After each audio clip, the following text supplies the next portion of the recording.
From the PEP Radio Newsroom, this is the Evening News Blast, which is part two from this morning.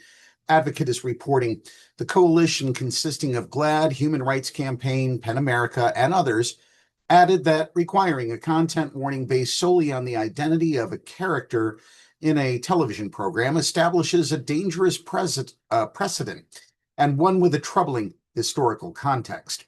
Advocacy groups backing the comment point to a growing list of FCC actions under the Trump administration that they argue have pressured broadcasters and entertainment giants into anticipatory obedience, from investigations into diversity programs to scrutiny of late-night programming and news coverage.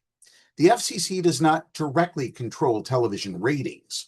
Those standards are managed by the TV Oversight Management Board, an industry coalition formed in the late 1990s that oversees the familiar age-based rating system used across broadcast, cable, and streaming television. But LGBTQ plus advocates say the government's involvement sends a chilling message. The FCC does not set TV ratings, but under this administration, the FCC has repeatedly tried to control what Americans can see on their own televisions. The government overreach is dangerous and a threat to our community and our democracy, said GLAAD President and CEO Sarah Kate Ellis.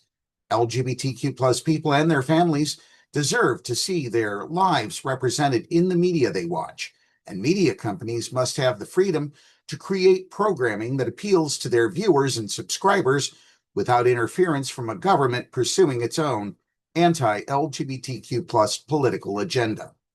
Kelly Robinson, president of the Human Rights Campaign, added the Trump administration does not get to use the FCC to try and erase us simply because they want to pretend to live in a world where we don't exist.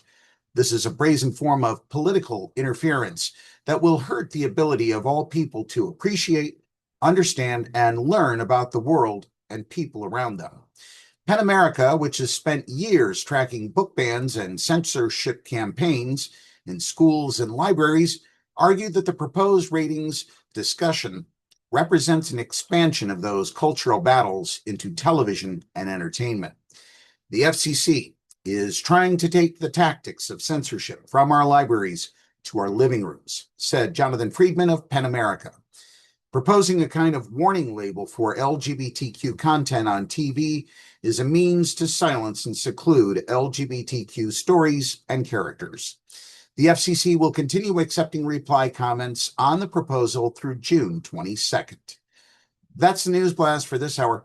The PEP Radio YouTube channel has news updates throughout the day. Be sure to subscribe to stay informed.